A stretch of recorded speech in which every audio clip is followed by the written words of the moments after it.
सहोदर सहोदरियरे, बीजेपी की double engine सरकार का मतलब क्या होता है? इसका प्रमाण तुमकुरु में बनी एशिया की सबसे बड़ी हेलीकॉप्टर फैक्ट्री है। इससे तुमकुरु दुनिया के नक्शे पर चमक गया है। इसके शिलान्यास और उद्घाटन दोनों का सौभाग्य आपने मुझे दिया था। ये इतनी बड़ी फैक्ट्री इसलिए बनी क्योंकि हमने सेना के लिए मेड इन इंडिया सिस्टम देने पर बल दिया।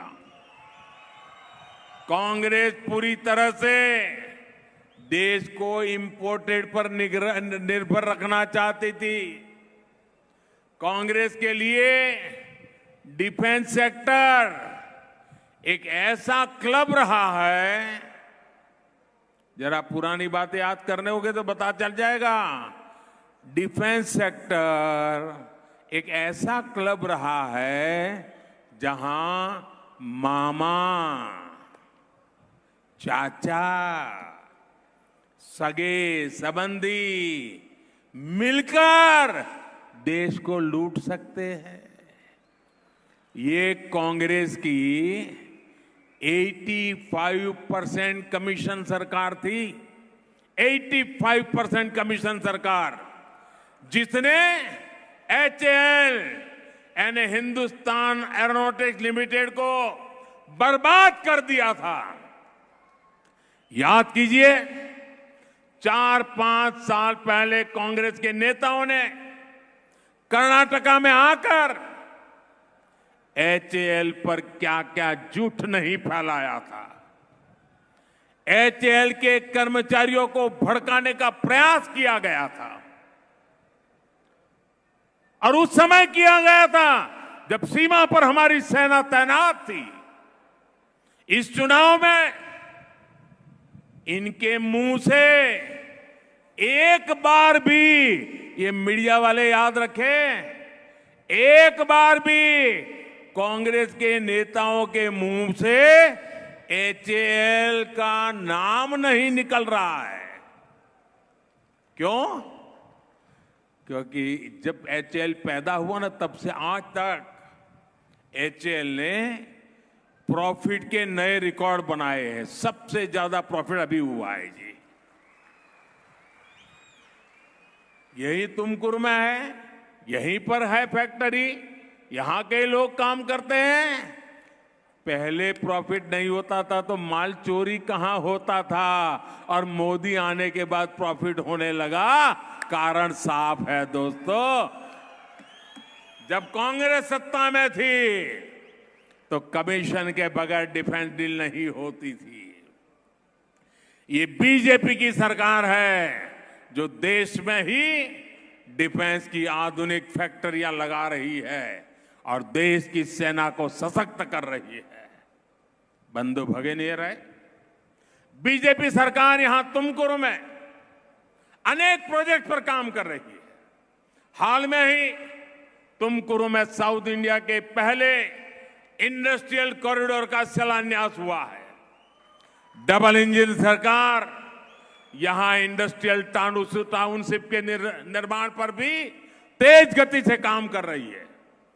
तुमकुरु रायदुर्ग रेल लाइन हो, तुमकुरु चित्रदुर्ग दावणगेरे रेल लाइन हो, इससे यहां विकास में और तेजी आएगी। लेकिन कांग्रेस, JDS ऐसे हर प्रोजेक्ट को भी रोकने में लगी हुई है। बिना 85% कमीशन खाए ये कोई काम आगे नहीं बढ़ने देंगे।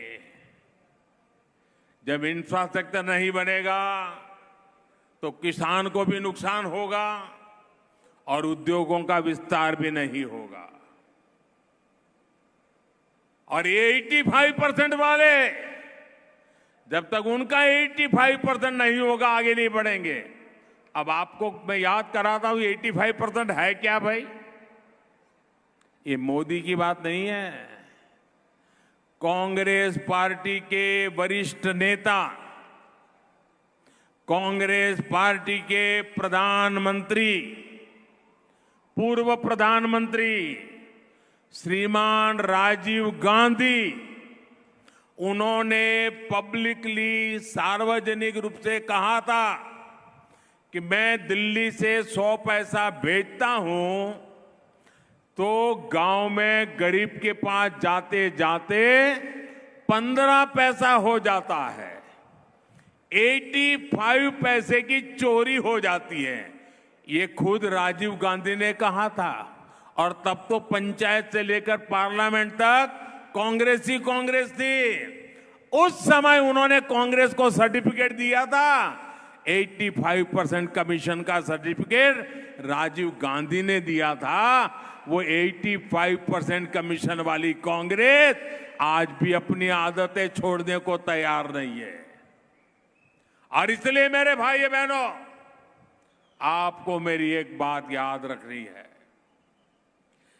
जेडीएस का हर कैंडिडेट कांग्रेस का ही कैंडिडेट है। जेडीएस को दिया हर वोट कर्नाटका में निवेश को रोकेगा। और मुझे बताइए भाइयों, हमारा संकल्प है कर्नाटका को नंबर 1 बनाना, पूरे देश में नंबर 1 बनाना। आप सहमत हैं मेरी बात से? क्या कर्नाटका को नंबर 1 बनाना है?